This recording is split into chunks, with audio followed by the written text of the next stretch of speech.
चलिए आइए मेरे प्यारे छात्र, आज का वीडियो आप लोग को हम बताने वाले हैं हिंदी का, जो कि हिंदी का प्रश्न हम आप लोग को बताने वाले हैं 50 मार्क, यानी कि 100 मार्क का तो हम बता ही चुके थे। और ये जो क्वेश्चन बैंक का जो पेपर आता है वो आपका आ रहा है 50 मार्क का। तो 50 मार्क का जो प्रश्न होता है वो आप लोग का पहला चैप्टर आता है मंगर, जिसका लेखक है रामवृक्ष बेनीपुरी। रामवृक्ष बेनीपुरी, ये प्रश्न आप लोग को एग्जाम में पूछेगा जरूर।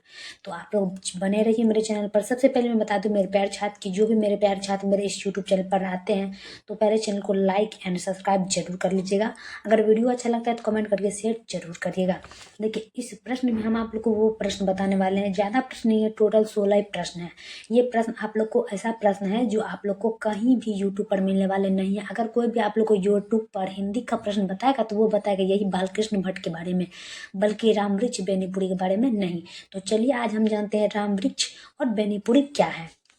चलिए, पहला प्रश्न कर रहा है आपका कि रामवृक्ष बेनीपुरी का जन्म कब हुआ था। याद रखेंगे कि रामवृक्ष बेनीपुरी का जन्म कब हुआ था। तो रामवृक्ष बेनीपुरी का जन्म हुआ था 1902 ईस्वी में। याद रखेंगे हमेशा कि रामवृक्ष बेनीपुरी का जन्म हुआ था 1902 ईस्वी में। ऑप्शन नंबर बी लगाना है। चलिए नेक्स्ट की बात करते हैं। तो नेक्स्ट आपका आता है दूसरा में कह रहा है कि रामवृक्ष बेनीपुरी ने अधिकांश साहित्य रचना कहाँ से की थी। देखिए, प्रश्न कर रहा है कि रामवृक्ष का जो बेनीपुरी है उसने अधिकांश साहित्य रचना कहाँ से शुरू की थी।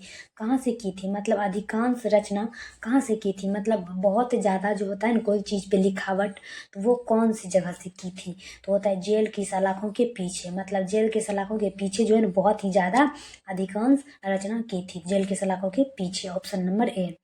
चलिए तीसरा नंबर में देखेंगे। तो तीसरा में आपका क्या कह रहा है कि बेनीपुरी ग्रंथावली कितने खंडों में है। बेनीपुरी का जो ग्रंथावली वो कितने खंडों में। चलिए हम जानते हैं कि बेनीपुरी का ग्रंथावली कितने खंडों में, वो आपका है 10 खंडों में। अगर प्रश्न पूछ दिया जाए कि बेनीपुरी का ग्रंथावली कितने खंडों में है तो हमेशा याद रखना है 10 खंड। ऑप्शन नंबर बी लगाना है 10 खंड। चलिए अगला देख लेंगे हम चार का। चार में क्या कर रहा है, चार में कह रहा है आपका कि तरुण भारत और किसान मित्र साप्ताहिक के संपादक कौन थे। याद रखेंगे कि तरुण भारत और किसान मित्र साप्ताहिक के संपादक कौन थे। हमेशा याद रखिएगा मेरे प्यार छात्र, प्रश्न कर रहा है कि तरुण भारत और किसान मित्र साप्ताहिक के संपादक कौन थे। तो चार का आंसर होता है Ramvriksh Benipuri. Option number C लगाएंगे हम, रामवृक्ष बेनीपुरी। चलिए अगला का बात करते हैं। तो अगला आपका आता है पाँच में कह रहा है कि निम्नलिखित में कौन बेनीपुरी की रचना नहीं है। चलिए हम जानते हैं कि निम्नलिखित में कौन बेनीपुरी की रचना नहीं है। तो निम्नलिखित में बेनीपुरी की रचना है गोदान, यानी कि माटी की मूर्ति, लाल तारा, नेत्रदान। ये सब अगर एग्जाम में पूछ दिया जाए कि ये चारों में से कौन सा बेनीपुरी की रचना है तो ये चारों में से कोई एक बता देना। और यहाँ पर बता रहा है कि निम्नलिखित में कौन बेनीपुरी की रचना नहीं है, वो आपका है गोदान। क्या है, गोदान। ऑप्शन नंबर डी लगाएंगे 5 का, गोदान। चलिए अगला देख लेंगे। अगला आता है 6 में कह रहा है कि गेहूं और गुलाब और चीता के फूल किसकी रचना है। मतलब गेहूं और गुलाब चीता के किसके फूल है। प्रश्न कर रहा है कि गेहूं और गुलाब और चिंता के फूल किसकी रचना है। तो रामवृक्ष बेनी की, मतलब रामवृक्ष बेनी जो है ना गेहूं और गुलाब और चिंता के फूल रचित किया है। तो इसका आंसर क्या हो जाए, Ramvriksh Benipuri. Option number C लगाएंगे हम, रामवृक्ष बेनीपुरी।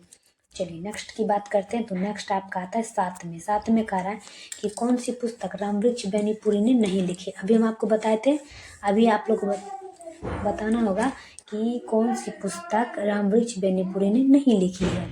तो वो आपका जगह कफन, ये भी लिखा था, ये भी चिंता के फूल, गेहूं और गुलाब, कैदी की पत्नी, ये भी लिखा। ये दोनों तो पीछे ही बताए थे। और कैदी की पत्नी ये तो नहीं बताए थे, ये तो यहाँ पर आ गया है। तो इसका प्रश्न कर रहा है कि कौन सी पुस्तक रामवृक्ष बेनीपुरी ने नहीं लिखी है। तो कफन जो है ना बेनीपुरी ने नहीं लिखी है। इसका आंसर होगा ऑप्शन नंबर डी। चलिए अगला देखेंगे हम 8 में कह रहा है कि कौन सी पुस्तक रामवृक्ष बेनीपुरी की नहीं है। कौन सी पुस्तक रामवृक्ष बेनीपुरी की नहीं है। तो चलिए हम जानते हैं रश्मि रथी जो है ना बेनीपुरी की नहीं है।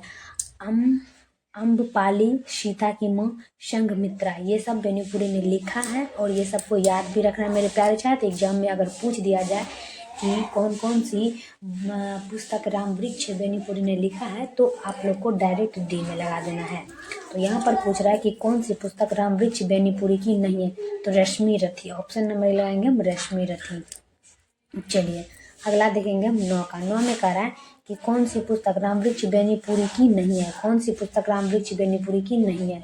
9 का हो जाएगा आपका कुरुक्षेत्र। क्या होगा? कुरुक्षेत्र। प्रश्न कह रहा है कि कौन सी पुस्तक रामवृक्ष बेनीपुरी की नहीं है, तो कुरुक्षेत्र हो जाएगा। क्या होगा? Kurukshetra, option number B.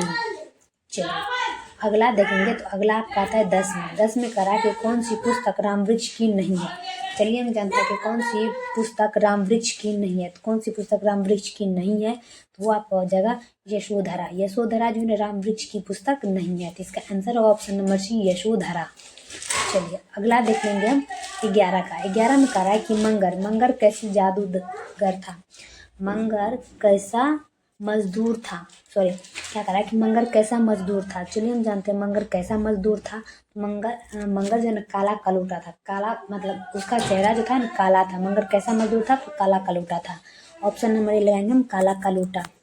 चलिए अगला देख लेंगे हम 12 का, कि मंगर की पत्नी का क्या नाम था। चलिए हम जानते हैं कि मंगर की पत्नी का नाम क्या था। तो मंगर की पत्नी का नाम था भकोलिया। क्या था? भकोलिया। याद रखेंगे, मुंह जैसे सो के उठता है तो क्या कहता है, उसका मुंह भक्सल है। तो उससे याद रखना है कि मंगर की पत्नी का नाम क्या है, भक्सल से भकोलिया। Option number B, भकोलिया।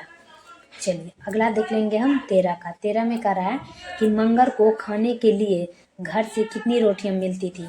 मंगर को खाने के लिए घर से कितनी रोटियां मिलती थी, तो मंगर को घर से खाने के लिए 1.5 रोटी मिलती थी। कितनी रोटी? 1.5, मतलब 1 और आधा। पता नहीं 1 और आधा में कैसे पेट पालता होगा। कि मंगर को घर से खाने के लिए कितनी रोटियां मिलती थी, तो 1.5। ऑप्शन नंबर सी लगाएंगे हम, 1.5। चलिए अगला देख लेंगे हम 14 में। 14 में कह रहा है कि मंगर का स्वाभिमान कैसा था, मतलब मंगर का विचार कैसा था। तो मंगर का विचार जो है ना गरीबों का स्वाभिमान, मतलब उसका गरीबों के प्रति ज़्यादा मन था। तो मंगर का विचार कैसा था? गरीबों का स्वाभिमान। ऑप्शन नंबर डी लगाएंगे हम, गरीबों का स्वाभिमान। चलिए अगला देख लेंगे हम 15 का। 15 में कह रहा है कि कलम के जादूगर किसे कहा जाता है। चलिए हम जानते हैं कि कलम के जादूगर किसे कहा जाता है। तो कलम के जादूगर हम कहते हैं रामवृक्ष बेनीपुरी को। किसे कहते हैं? रामवृक्ष बेनीपुरी। प्रश्न कर रहा है कि कलम के जादूगर किसे कहा जाता है, तो रामवृक्ष बेनीपुरी को। ऑप्शन नंबर हम डी लगाएंगे, रामवृक्ष बेनीपुरी। चलिए लास्ट प्रश्न देखेंगे हम 16 का। 16 में कह रहा है कि किस पत्र का संपादन रामवृक्ष बेनीपुरी ने नहीं किया था। किस पत्र का संपादन रामवृक्ष बेनीपुरी ने नहीं किया था, तो हिंदुस्तान का जो ना बेनीपुरी ने पुस्तक नहीं किया था। इसका आंसर होगा ऑप्शन नंबर बी। तो फाइनली मेरे प्यारे छात्र, ये वीडियो आप लोग को कैसा लगता है, आप लोग हमें कमेंट में जरूर बताएं मेरे प्यारे छात्र, क्योंकि ये प्रश्न आप लोग को एग्जाम में पूछेगा। और ये आप लोग का जो ना चैप्टर नंबर 2 का प्रश्न है, जो कि सेकेंड हिंदी का प्रश्न है, जो कि उसमें 50 मार्क का क्वेश्चन बैंक आता है। तो उसमें से हम चुनिंदे प्रश्न कुछ लिए हैं। तो तब तक के लिए नेक्स्ट वीडियो में मिलते हैं। ऐसे वीडियो पाने के लिए चैनल को सब्सक्राइब एंड लाइक जरूर करिएगा, और वीडियो अच्छा लगता है तो कमेंट करके शेयर जरूर करिएगा। तब तक के लिए जय हिंद, जय भारत।